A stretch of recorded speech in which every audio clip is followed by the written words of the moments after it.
उसका एक बहुत बड़ा कारण है कि हमारा आधा से ज्यादा समय उन कागजी कामों को या बार बार बोर्ड पर लिखने और मिटाने में समाप्त हो जाता है, और हम मूल काम उन बच्चों की ओर देख ही नहीं पाते खुली आंख से जो हमारी प्रतीक्षा करते हैं कक्षा में। तो उस पर हमारा ध्यान तभी हो पाएगा जब हम आर्टिफिशियल इंटेलिजेंस की नई तकनीक से परिचित हों, उसको आसानी से इस्तेमाल कर सकें। और मैं दरख्वास्त करना चाहूंगा सबसे कि हम सब अपने अपने रिप्रेजेंटेटिव से ये कहें कि इतना तो आपके हाथ में है और बहुत आसानी से है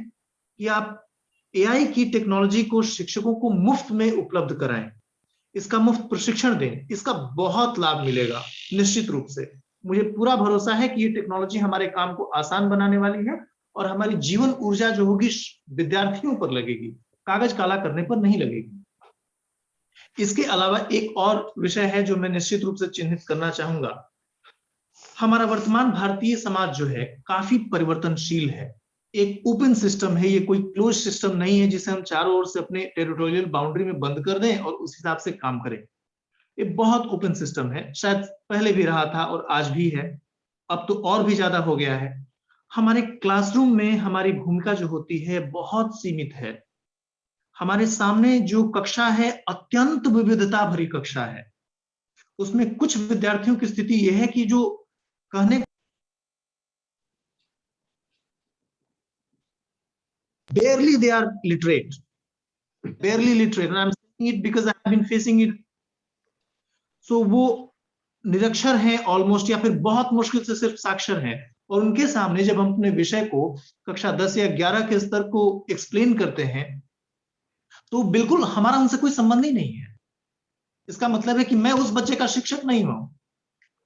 अगर भविष्य में उस बच्चे को कहना पड़ेगा कि तुम्हारे शिक्षक कौन है, किसने तुम्हें कुछ सिखाया है, तो मेरा नाम नहीं लेगा, क्योंकि मैंने उसे कुछ नहीं सिखाया। और इस समस्या का एक सामान्य कारण है कि जब से आरटीई 2009 ने नो रिटेंशन पॉलिसी को बुलडोज किया है कि आप बच्चे को रोक नहीं सकते, अब तो लागू हो गया, अब तो हमारे सामने है। तो हम कुछ ऐसा करें कि विविधता भरे हमारे समाज में हम प्रत्येक बच्चे से अपने आप को जोड़ पाएं, और इसके लिए यह बहुत आवश्यक है कि हम अपने क्लास की विविधता को समझें। और मैं जानता हूं बहुत अच्छी तरह से कि जब भी इंक्लूसिव एजुकेशन, या क्या कहते हैं हिंदी में उसे, व्हाटएवर, इंक्लूसिव एजुकेशन की जब भी हम बात करते हैं तो उसमें ज्यादातर हिस्सा उन बच्चों पर चली जाती है जो CWSN कैटेगरी के होते हैं। उन बच्चों पर यह कभी जाता ही नहीं है जो CWSN कैटेगरी के नहीं है, जिनका ब्रेन फंक्शन और बाकी ऑर्गन्स ठीक ठाक काम कर रहे हैं, सिर्फ उनमें नॉलेज डिफिशियंसी है, उनकी ओर हमारा ध्यान कभी नहीं जाता। तो मैं चाहूंगा कि हम शिक्षक अगर हैं तो हमारी भूमिका हमारे क्लास के प्रत्येक बच्चे के प्रति है, क्योंकि मैं शिक्षक प्रत्येक बच्चे का हूं, न कि सिर्फ उन्हीं बच्चों का जो कि कंटेंट को हमारे साथ लेकर के चलने में सक्षम है। अगर ऐसा होता है तो मैं करिकुलम ओरिएंटेड टीचर कहा जाऊंगा, चाइल्ड ओरिएंटेड नहीं। और हम जानते हैं कि 1964-66 से ही हम repeatedly child oriented curriculum, child oriented education की बात कर रहे हैं, और मुझे लगता है कि बीते 60 वर्षों में भी हम उसमें बहुत एकदम स्नेल स्पेस चल रहे हैं, घूंगे से भी कमजोर चाल से चले हैं। और अभी भी अच्छे खासे विद्यालय जो अपने आप को बहुत बड़े बड़े child specific curriculum, child specific और चाइल्ड ओरिएंटेड एजुकेशन का दावा करते हैं, उन्होंने भी इस दिशा में बहुत कम उपलब्धि हासिल की है। और इसी के साथ अपनी बात को समराइज करना चाहूंगा कि मैंने इतना ही कहा है अब तक कि शिक्षकों की आर्थिक गंभीर समस्याओं को लेकर के जो एंग्स्ट और फ्रस्ट्रेशन है हम सबके बीच में, उसको एक्सप्रेस होने दिया जाए, चाहे वो टीचर्स के प्लेटफॉर्म पर हो या अन्य प्लेटफॉर्म पर हो, क्योंकि अगर नहीं होगा तो दुर्गत शिक्षकों की वैसी ही होगी जो किसानों की हुई थी, होनी तो उनकी भी नहीं चाहिए थी, किंतु हम देशवासियों ने ये देखा लंबे समय तक फार्मर सुसाइड, और उसके बाद एक बड़ा सा किसान आंदोलन हो। उससे अच्छा है कि हम अपने एंग्स्ट को अभिव्यक्त करते रहें, और ये एक कॉन्स्टिट्यूशनल तरीका है, right to dissent. I think article 19 clause 1 guarantees, the constitutional guarantees for it। और दूसरी बात है कि गवर्नमेंट से हम कितनी अपेक्षा कर सकते हैं, ये तो बड़ा मुश्किल बात है, क्योंकि श्री सतराज सिंह ने भी ये बात कही थी कि बहुत मुश्किल है कि हम सब गवर्नमेंट से सारी चीजों का समाधान खोज लें, और वो भी quick, Government itself is not a magic wand. Like teachers are not magic wand to change everything in a quick second. लेकिन जैसा कि श्री तिवारी जी ने इस बात को स्पष्ट कहा है कि हम शिक्षकों को खो देंगे इस तरह से, तो उससे बचाने के लिए कम से कम एक चीज की गारंटी हम लिखित मांग सकते हैं अपने रिप्रेजेंटेटिव से कि आप अगर पेमेंट नहीं दे सकते तो जिस तरह, और ये बात मैं वही बात कह रहा हूं जो श्री रामनारायण तिवारी जी अक्सर कहा करते हैं कि अगर गवर्नमेंट ये तय करने में सक्षम है कि टीचर्स का जॉब प्रोफाइल क्या होगा और टीचर्स की एलिजिबिलिटी क्या होगी, तो गवर्नमेंट को भी ये भी निश्चित रूप से इंश्योर करना पड़ेगा कि उनका बेसिक पेमेंट जो होगा वो क्या होगा, और ये इंश्योर करना पड़ेगा कि उनको उनका बेसिक पेमेंट कम से कम जीवन निर्वाह भत्ता निश्चित रूप से मिले। और अगर कोई शिक्षक किसी ऐसे ऑर्गेनाइजेशन में भी एम्प्लॉयड है जो सीधे गवर्नमेंट के कंट्रोल में नहीं है, तो भी गवर्नमेंट के पास ऐसे तमाम शक्तियां हैं जिनके हिसाब से वो हस्तक्षेप करके इस बात को सुनिश्चित कर सकती है कि शिक्षक का आर्थिक सामाजिक हक जो है वो आसानी से उसको दिया जाए। तो गवर्नमेंट से इतना हम एक्सपेक्ट करें, लेकिन ये एक्सपेक्ट करने का तरीका दोनों संभव है। हम मूवमेंट भी इसके लिए तैयार करें अलग अलग प्लेटफॉर्म्स पर, और अपने राजनीतिक लामबंदी के माध्यम से कॉन्स्टिट्यूशनल तरीके से पार्लियामेंट में इसको रखवाएं बार बार। और इसके बाद जो मैंने बातें कही कि अगर ये सब हो भी जाता है तो भी हम शिक्षक अपनी भूमिका को पूरी तरह से अदा नहीं कर पा रहे हैं, क्योंकि हम अधिकतर समय में या तो अनइंटरेस्टेड होते हैं, तो उसका तो कोई उपाय नहीं है, गवर्नमेंट भी चाह करके उसका कुछ नहीं कर सकती। लेकिन अगर हम इच्छुक हैं, जैसा कि पटवारी महोदया ने कहा था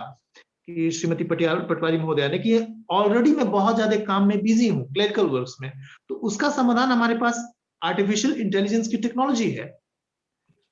और निश्चित रूप से हम लोग गवर्नमेंट से डिमांड करें कि आर्टिफिशियल इंटेलिजेंस की टेक्नोलॉजी शिक्षकों को मुफ्त दी जाए। और इसके बाद विविधता भरे क्लासरूम में हम सब अपनी भूमिका को इतना सीमित कर चुके हैं कि उन्हीं बच्चों को पढ़ा पाते हैं जो गार्जियन से सिखा दिए गए हैं कि इतना पढ़ के आ जाना है। जिन्होंने पढ़ाई से खुद को नहीं जोड़ा है, हम उनको नहीं जोड़ पा रहे हैं। सो अपनी सीमित भूमिका को हम थोड़ा सा और एक्सपैंड करें, उन बच्चों तक भी पहुंचने का प्रयास करें जो कक्षा में बैठते तो हैं किंतु वो उस कक्षा के योग्य नहीं है। क्योंकि गवर्नमेंट ने ये गारंटी कर दी है कि उन्हें उसी कक्षा में बैठना है, तो किसी न किसी माध्यम से उसका भी शिक्षक बने। कम से कम उसको हम कंटेंट नहीं सिखा सकते वो वाला जो 11th क्लास में है या 12th क्लास में है, कम से कम उसे खुल करके निर्भय होकर के सोचना तो सिखा ही सकते हैं। उतने का भी तो हम शिक्षक हो सकते हैं। और इतने ही बातों के साथ मैं अपनी बात को समाप्त करना चाहूंगा। आशा करता हूं कि मेरी बातों से कोई हताहत नहीं हुआ होगा। धन्यवाद। बहुत बहुत धन्यवाद सर, आपने सटीक और सही शब्दों के द्वारा अपने वक्तव्य को यहाँ पर प्रस्तुत किया। साथ ही कुछ उदाहरण और कुछ वक्तव्यों के साथ ही आपने उसको प्रस्तुत किया। निश्चित रूप से मुझे लगता है कि शिक्षक क्रिमिनल नहीं हो सकता और क्राइम नहीं करता, इसीलिए शायद सरकार उसका फायदा उठाती है, क्योंकि क्राइम को समाप्त करना अब शिक्षा के द्वारा उसको हटाना ही उसका मूल उद्देश्य है। अब अगर शिक्षक भी क्राइम की स्थिति में अगर उतर आए तो शायद सरकार को झुकना पड़ेगा, जो चीजें हो रही, जो लोग इस तरीके से कार्य कर रहे हैं। लेकिन मेरा कहने का उद्देश्य ये नहीं है कि शिक्षक क्राइम करे। तो निश्चित रूप से आप सभी के वक्तव्य बहुत अच्छे रहे और निश्चित रूप से आपने एक आत्मबल प्रदान किया हमें उस स्थिति से निपटने के लिए जो स्थितियां हमारे सामने मुंह फैलाए खड़ी हुई हैं। हमारे बीच में गौरीश नंदन जी है, अंशु बत्रा जी हैं। अगर आप लोग बड़े ध्यान से इस वक्तव्य को सुन रहे हैं और पूरा समय आप लोगों ने दिया है, और मैं चाहता हूं कि अगर आप लोगों के कोई क्वेश्चन हो या कुछ वक्तव्य आप अपने देना चाहते हैं तो आपका स्वागत है, क्योंकि आपको भी हमें समय देना जरूरी है। तो गौरीश नंदन जी और अंशु बत्रा जी, चूंकि मैं पूर्ण रूप से गौरीश नंदन जी से तो परिचित हूँ, लेकिन अंशु बत्रा जी से मैं परिचित नहीं हूँ। तो अगर आप मुझे सुन पा रहे हैं तो आपकी कोई जिज्ञासा हो, कोई क्वेश्चन हो, कुछ कहना चाह रहे हैं तो आपका स्वागत है। नमस्कार सर, आप सभी विद्वतजनों को मेरा नमस्कार। मैं डॉक्टर अंशु बत्रा गाजियाबाद से हूँ। मैं यहाँ पर राम चमेली चड्ढा कॉलेज में असिस्टेंट प्रोफेसर हूँ, और ये मेरी शुरुआत ही है कि मैंने इस क्षेत्र में अपना कदम रखा है। तो सर, आप लोगों के आशीर्वाद से और आप लोगों की सलाह से मैं भगवान से ये कामना करती हूँ कि मैं जल्दी इस राह पर अग्रसर हूँ जिस राह को मैंने चुना है और अपना कर्तव्य परिपूर्ण आपने लिया है, बहुत ही गंभीर विषय है जिस पर चर्चा काफी और बहुत ही जो विषय लिया है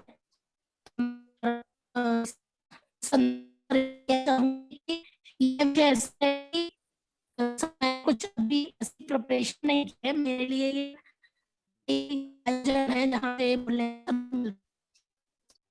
कहना चाहूंगी कि विषय बहुत ही सागर विषय है सर और इसमें जो इसकी चर्चा की जा सकती है तो कई कठिनाइयों का सामना करना पड़ रहा है इस समय तो आपका आभार की कहना चाहूंगी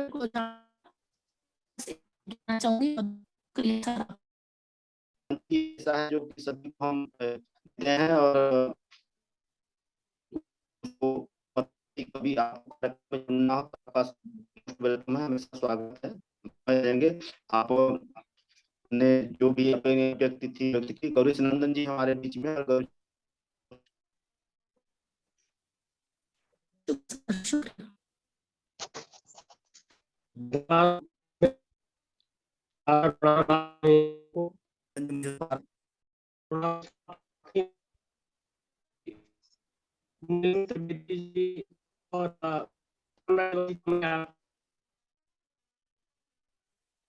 और इसके बाद जी जो आया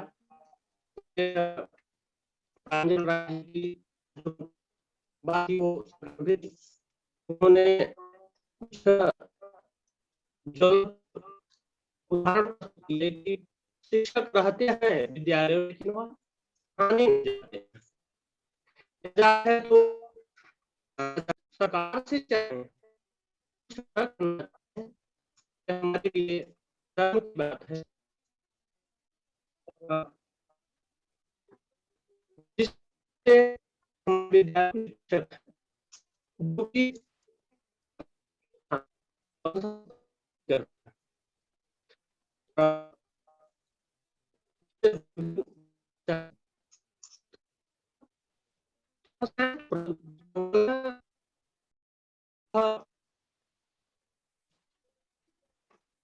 हमारी तो सोच तो अच्छी है, सोच सकते हैं कि हमारे लिए, लेकिन जिस तरह से विद्यालयों में शिक्षा का स्तर गिरता जा रहा है,